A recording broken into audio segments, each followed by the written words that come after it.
Hello guys, स्वागत है आप सभी का राज सर एजुकेशन में। आज के इस वीडियो में हम इस स्टोरी को ट्रांसलेट करेंगे। तो सबसे पहले इसके प्रत्येक सेंटेंस को अलग अलग लिख लेते हैं। हमने इसके प्रत्येक सेंटेंस को अलग अलग लिख लिया है। अब चलिए ट्रांसलेट करते हैं। पहला सेंटेंस है, भारतवर्ष एक महान देश है। तो यहाँ पर सब्जेक्ट क्या है हमारा? भारतवर्ष।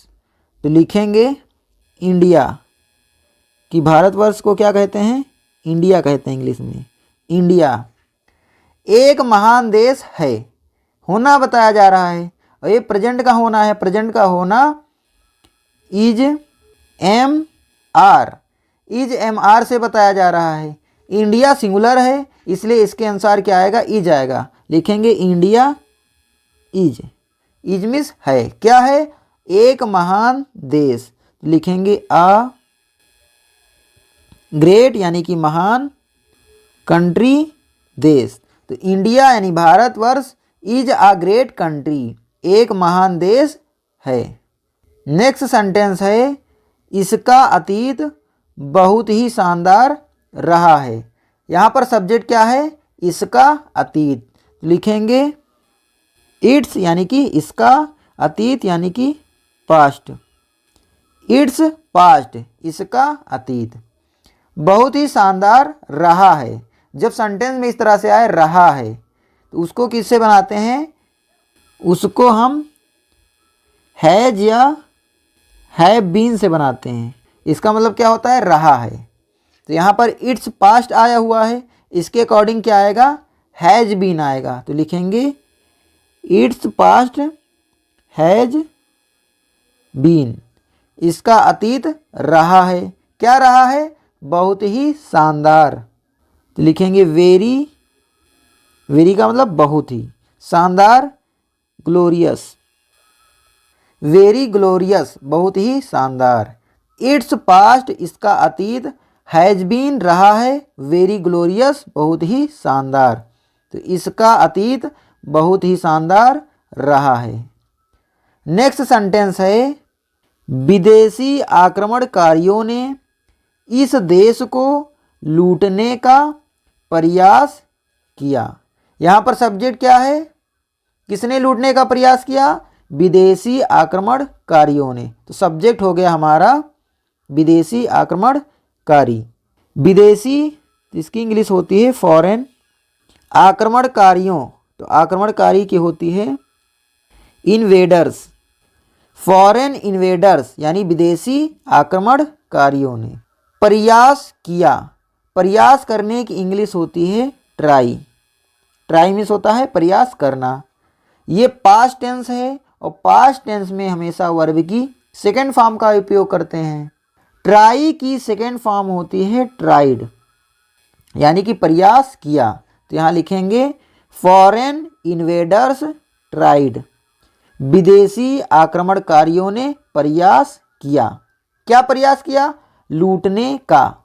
जब एक वर्ब लिख जाए उसके बाद दूसरी जो वर्ब आती है उसमें ने का इस तरह का सेंस आ रहा हो तो उसको हम टू प्लस वर्ब की फर्स्ट फॉर्म से बनाते हैं, यानी कि इसको हम इन्फिनिटिव में बनाते हैं। तो इसके बाद क्या लिखेंगे? टू। किसका प्रयास है? लूटने का। तो लिखेंगे टू, और लूटने की इंग्लिश होती है रॉब। तो लिखेंगे टू रॉब। ट्राइड यानी प्रयास किया, टू रॉब लूटने का। क्या लूटने का? इस देश को। तो इसके बाद लिखेंगे दिस, यानी कि इस कंट्री, देश, दिस कंट्री, इस देश को। तो फॉरेन इन्वेडर्स विदेशी आक्रमणकारियों ने ट्राइड प्रयास किया, टू रॉब लूटने का। क्या लूटने का? किसको लूटने का? दिस कंट्री, इस देश को। यानी विदेशी आक्रमणकारियों ने इस देश को लूटने का प्रयास किया। नेक्स्ट सेंटेंस है, इसकी संस्कृति तथा इसके ज्ञान विज्ञान को मिटाने का प्रयास किया। किसने प्रयास किया? फॉरेन इन्वेडर्स ने, यानी विदेशी आक्रमणकारियों ने। तो बार बार इसकी हम इंग्लिश नहीं लिखेंगे। अब इसके लिए हम प्रोनाउन यूज करेंगे। एक से ज़्यादा व्यक्ति हैं इसलिए प्रोनाउन क्या यूज करेंगे हम? दे। तो लिखेंगे दे। प्रयास किया, प्रयास करने की इंग्लिश होती है ट्राई। पास्ट टेंस है, पास्ट टेंस में वर्ब की सेकंड फॉर्म का यूज करते हैं और ट्राई की सेकंड फॉर्म क्या होती है? ट्राइड होती है। ट्राई मीन्स प्रयास करना, ट्राइड मीन्स प्रयास किया। तो यहाँ लिखेंगे दे ट्राइड, उन्होंने प्रयास किया। क्या प्रयास किया? मिटाने का। जब भी सेंटेंस में एक वर्ब हो जाए उसके बाद दूसरी वर्ब आए उसमें सेंस आए ने का, इस तरह के वर्ड मिले तो उसको हम इन्फिनेटिव के रूप में बनाते हैं। इन्फिनेटिव क्या होता है? टू प्लस वर्ब की फर्स्ट फॉर्म। तो यहाँ क्या लिखेंगे? टू। मिटाने का, और मिटाने की इंग्लिश होती है डिस्ट्रॉय। तो लिखेंगे टू डिस्ट्रॉय। तो दे यानी कि उन्होंने, ट्राइड टू डिस्ट्रॉय, मिटाने का प्रयास किया। अब क्या मिटाने का प्रयास किया? इसके आगे लिखेंगे इसकी संस्कृति और किसको? तथा इसके ज्ञान विज्ञान को। तो पहले यहाँ से लिखेंगे इसकी संस्कृति, तो लिखेंगे इट्स कल्चर, इट्स कल्चर, इसकी संस्कृति। तथा तो लिखेंगे एंड, और क्या मिटाने का प्रयास किया? इसके ज्ञान विज्ञान को। लिखेंगे इट्स ज्ञान यानी कि knowledge, it's knowledge and science यानी विज्ञान। इट्स नॉलेज एंड साइंस, इसके ज्ञान और विज्ञान को। तो दे ट्राइड, उन्होंने प्रयास किया, टू डिस्ट्रॉय, मिटाने का, इट्स कल्चर, इसके संस्कृति को, एंड और इट्स नॉलेज एंड साइंस, इसके ज्ञान और विज्ञान को। नेक्स्ट सेंटेंस है परंतु देश प्रेमियों के बलिदान और बहादुरी के कारण वे सफल नहीं हुए। ट्रांसलेट करते हैं परंतु, तो लिखेंगे बट। परंतु देश प्रेमियों के बलिदान और बहादुरी के कारण वे सफल नहीं हुए। कौन सफल नहीं हुआ? यहाँ पर सब्जेक्ट हमारा क्या है? वे, यानी कि दे। तो लिखेंगे दे सफल नहीं हुए। पास्ट टेंस है और पास्ट का ये सिंपल है और नेगेटिव सेंटेंस है, नॉट आया हुआ है। और पास्ट सिंपल का नेगेटिव कैसे बनाते हैं? वर्ब पैटर्न क्या होता है? डिड नॉट प्लस वर्ब की फर्स्ट फॉर्म। सब्जेक्ट लिख गए हमारा, अब क्या लिखेंगे? Did not. लिखेंगे दे डिड नॉट। अब लिखना है वर्ब की फर्स्ट फॉर्म। कौन सा काम हो रहा है? सफल होना। सफल होने की इंग्लिश होती है सक्सीड। तो बट, लेकिन या परंतु, दे यानी कि वे, डिड नॉट सक्सीड, सफल नहीं हुए। किसके कारण? तो लिखेंगे ड्यू टू। ड्यू टू का मतलब होता है के कारण। किसके कारण? तो यहाँ पर लिखेंगे किसके कारण? बलिदान और बहादुरी के। तो बलिदान यानी कि सैक्रिफाइस, और लिखेंगे एंड, और किसके कारण? बहादुरी के कारण। लिखेंगे बोल्डनेस। बोल्डनेस का मतलब होता है बहादुरी। ड्यू टू यानी के कारण, किसके कारण? सैक्रिफाइस एंड बोल्डनेस, बलिदान और बहादुरी के कारण। देश प्रेमियों के, तो लिखेंगे of the patriot. Patriots, patriots का मतलब होता है देश प्रेमी। बट, परंतु, दे डिड नॉट सक्सीड, वे सफल नहीं हुए। Due to sacrifice and boldness, बलिदान और बहादुरी के कारण। ऑफ द पैट्रियट, देश प्रेमियों के। तो परंतु वे देश प्रेमियों के बलिदान और बहादुरी के कारण सफल नहीं हुए। नेक्स्ट सेंटेंस है आज भी। पहले इतना बनाते हैं, इसकी इंग्लिश क्या होगी? Even today. इवन टुडे का मतलब होता है आज भी। देश में किसी चीज की कमी नहीं है। सब्जेक्ट क्या है? कमी नहीं है। यहाँ पर सब्जेक्ट नहीं मिल रहा है तो इसको इंट्रोडक्टरी सब्जेक्ट देयर के द्वारा बनाएंगे।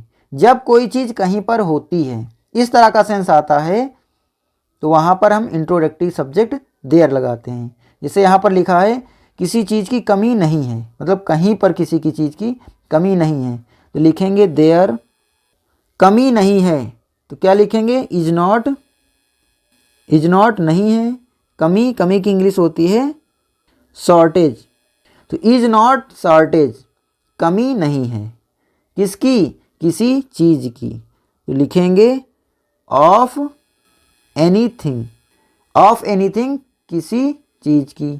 तो इवन टुडे, आज भी, देयर इज नॉट शॉर्टेज, कमी नहीं है, ऑफ एनीथिंग किसी भी चीज़ की। देश में, तो लिखेंगे इन कंट्री, इन कंट्री देश में। पूरा सेंटेंस हो गया, इवन टुडे आज भी, देश में किसी भी चीज़ की कमी नहीं है।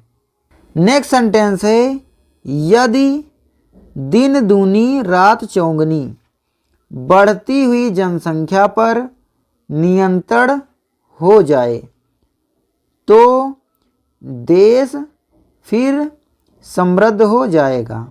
तो पहले यहाँ से लगाकर यहाँ तक बनाते हैं। यदि दिन दूनी रात चौगुनी बढ़ती हुई जनसंख्या पर नियंत्रण हो जाए, तो यदि तो लिखेंगे इफ, नियंत्रण हो जाए, सब्जेक्ट क्या है हमारा, किस पर नियंत्रण हो जाए, जनसंख्या पर, तो लिखेंगे पॉपुलेशन यानी जनसंख्या। अब जनसंख्या कौन सी है, बढ़ती हुई, तो कॉमा लगाकर यहीं पे लिखेंगे पार्टिसिपल में ग्रोइंग। पार्टिसिपल क्या होता है, वर्ब में आईएनजी जोड़ देते हैं और पार्टिसिपल बन जाता है। तो पॉपुलेशन यानी कि जनसंख्या, कौन सी जनसंख्या, ग्रोइंग, बढ़ती हुई, कैसे बढ़ती हुई, दिन दूनी रात चुगनी, तो लिखेंगे by leaves and bonds. By leaves and bonds का मतलब होता है दिन दूनी रात चौगुनी। तो इफ, यदि, पॉपुलेशन यानी कि जनसंख्या, कौन सी जनसंख्या, ग्रोइंग, बढ़ती हुई, कैसे बढ़ती हुई, बाई लीव्स एंड बॉन्ड्स, दिन दूनी रात चौगुनी बढ़ती हुई जनसंख्या नियंत्रण हो जाए। तो यहाँ पर नियंत्रण करने वाला कोई नहीं है, डूअर नहीं है, तो इसको हम पैसिव वॉइस बनाएंगे, नियंत्रण हो जाए, तो क्या लिखेंगे इज कंट्रोल्ड। इज कंट्रोल का मतलब नियंत्रण हो जाए।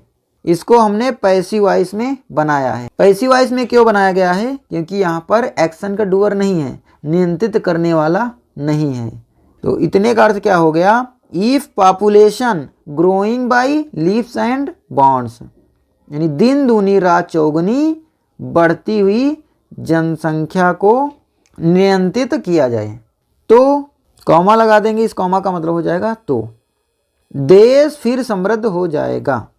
कौन समृद्ध हो जाएगा, यहाँ पर सब्जेक्ट क्या है, देश, तो लिखेंगे कंट्री, द कंट्री समृद्ध हो जाएगा। फ्यूचर में है, फ्यूचर कैसे बनता है, विल के साथ वर्ब की फर्स्ट फॉर्म लगाते हैं, तो यहाँ लिखेंगे विल समृद्ध हो जाएगा, फिर समृद्ध हो जाएगा। हो जाएगा, होने की इंग्लिश होती है बिकम, तो लिखेंगे विल बिकम यानी हो जाएगा, लेकिन लिखा है फिर हो जाएगा, तो फिर की इंग्लिश के लिए हम लगाएंगे अगेन। तो अगेन को बिकम से पहले लिखेंगे, तो लिखेंगे यहाँ पर विल के बाद अगेन। तो द कंट्री यानी देश विल अगेन बिकम, फिर से हो जाएगा, क्या हो जाएगा, समृद्ध। इसके बाद लिखेंगे प्रॉस्पेरस। तो if population growing by leaves and bonds, दिन दूनी रात चौगुनी बढ़ती हुई जनसंख्या पर नियंत्रण हो जाए तो देश फिर से समृद्ध हो जाएगा। नेक्स्ट सेंटेंस है पर्यावरण प्रदूषण देश की एक बड़ी समस्या है। सब्जेक्ट क्या है हमारा, पर्यावरण प्रदूषण, तो लिखेंगे इन्वायरमेंटल, इन्वायरमेंटल यानी कि पर्यावरणीय, प्रदूषण पॉल्यूशन, इन्वायरमेंटल पॉल्यूशन, पर्यावरण प्रदूषण एक बड़ी समस्या है, यानी लिखेंगे इज, एक बड़ी समस्या, तो लिखेंगे a big problem, a big problem एक बड़ी समस्या है। देश की, of the country, of the country देश की, पर्यावरण प्रदूषण देश की एक बड़ी समस्या है। नेक्स्ट सेंटेंस है, इस ओर प्रत्येक देश प्रेमी नागरिक को जागरूक होने की आवश्यकता है। किसको आवश्यकता है? प्रत्येक देश प्रेमी नागरिक को। तो सब्जेक्ट हमारा हो गया every patriotic citizen. Every patriotic citizen, प्रत्येक देश प्रेमी नागरिक को जागरूक होने की आवश्यकता है। आवश्यकता है, आवश्यकता दर्शाने वाली वर्ब होती है नीड। लिखेंगे नीड। सब्जेक्ट हमारा सिंगुलर की तरह ट्रीट हो रहा है, इसलिए यहाँ पर एस आएगा, हो जाएगा नीड्स, यानी कि आवश्यकता है। एवरी पैट्रियोटिक सिटीजन्स नीड्स, प्रत्येक देश प्रेमी नागरिक को आवश्यकता है। किसकी आवश्यकता है? जागरूक होने की। जब सेंटेंस में आए ने की तो उसको हम टू प्लस वर्ब की फर्स्ट फॉर्म से बनाते हैं, क्योंकि एक वर्ब हम लिख चुके हैं। अब जो दूसरी वर्ब आएगी वो इन्फिनेटिव के रूप में आएगी, तो यहाँ पर लिखेंगे टू। होने की तो लिखेंगे बी, टू बी होने की। क्या होने की? जागरूक, तो लिखेंगे aware, to be aware. Needs to be aware, जागरूक होने की ज़रूरत है। इस ओर लिखेंगे टुवार्ड्स इट, टुवार्ड्स इट, इस ओर। तो प्रत्येक देश प्रेमी नागरिक को इस ओर जागरूक होने की ज़रूरत है। नेक्स्ट सेंटेंस है, आपसी भाईचारा और मेल जोल की भावना को सदैव बढ़ावा देने की आवश्यकता है। यहाँ पर हमारा सब्जेक्ट क्या है? किसको आवश्यकता है? तो यहाँ पर सब्जेक्ट नहीं मिल रहा है। जब सब्जेक्ट नहीं मिलता है तो हम इसको इंट्रोडक्टरी सब्जेक्ट देयर से बनाएंगे। तो लिखेंगे देयर। आवश्यकता है तो क्या लिखेंगे? Is a need, is a need, आवश्यकता है। कौन सी आवश्यकता है? बढ़ावा देने की। ये वर्ब लिख गई, अब दूसरी वर्ब लिखना है। और इसमें आया ने की। जब इस तरह के वर्ड आते हैं तो उसको हम इन्फिनेटिव के रूप में लिखते हैं, यानी टू प्लस वर्ब की फर्स्ट फॉर्म। तो यहाँ लिखेंगे टू। अब लिखना है वर्ब की फर्स्ट फॉर्म बढ़ावा देने की। बढ़ावा देने की इंग्लिश क्या होती है? प्रमोट। तो लिखेंगे टू प्रमोट। लेकिन यहाँ पर लिखा है सदैव बढ़ावा देने की आवश्यकता है। सदैव की इंग्लिश क्या होती है? ऑलवेज। और ऑलवेज को हम वर्ब से पहले लिखते हैं, तो प्रमोट ना लिखकर हम सबसे पहले क्या लिखेंगे? ऑलवेज लिखेंगे। लिखेंगे ऑलवेज, फिर लिखेंगे प्रमोट। तो देयर इज अ नीड, आवश्यकता है, टू ऑलवेज प्रमोट, सदैव बढ़ावा देने की। अब किसको बढ़ावा देना है? आगे लिखेंगे आपसी भाईचारा और मेलजोल की भावना को, यानी किसको देना है? भावना को। तो लिखेंगे द फीलिंग, भावना को। अब भावना कौन सी आगे लिखा है? भावना किसकी है? आपसी भाईचारा और मेलजोल की। तो लिखेंगे of mutual brotherhood. Mutual brotherhood का मतलब होता है आपसी भाईचारा, और तो लिखेंगे एंड मेल जोल की। लिखेंगे एंड हारमनी। हारमनी का मतलब होता है मेल जोल। हारमनी के स्थान पे हम ये भी लिख सकते हैं फीलिंग ऑफ टुगेदरनेस। तो देयर यहाँ पर इसकी मीनिंग नहीं निकलेगी, इंट्रोडक्टिव है। इज अ नीड, आवश्यकता है, टू ऑलवेज प्रमोट, सदैव बढ़ावा देने की, द फीलिंग, भावना को, of mutual brotherhood and harmony, आपसी भाईचारा और मेलजोल की भावना को। तो आपसी भाईचारा और मेलजोल की भावना को सदैव बढ़ावा देने की आवश्यकता है। लास्ट सेंटेंस है, भारत एक महान देश था, आज भी है और सदैव रहेगा। तो भारत एक महान देश था, सब्जेक्ट क्या है? भारत, यानी कि इंडिया। तो लिखेंगे इंडिया। एक महान देश था तो लिखेंगे वाज, था क्या था, एक महान देश, लिखेंगे a great country. India was a great country, Bharat एक महान देश था। आज भी है तो लिखेंगे इज स्टिल, यानी कि आज भी क्या है, a great country. Is still a great country, is still यानी आज भी है, क्या है, अ ग्रेट कंट्री, एक महान देश। और सदैव रहेगा तो लिखेंगे एंड रहेगा, फ्यूचर बता रहे हैं तो विल लगाएंगे, एंड विल सदैव, ऑलवेज, क्योंकि ऑलवेज को हम वर्ब से पहले लिखते हैं इसलिए लिखेंगे ऑलवेज रहेगा, रिमेन, विल रिमेन यानी कि रहेगा, लेकिन सदैव रहेगा तो रिमेन से पहले हम ऑलवेज, ऑलवेज लगाएंगे तो क्या हो जाएगा, सदैव रहेगा।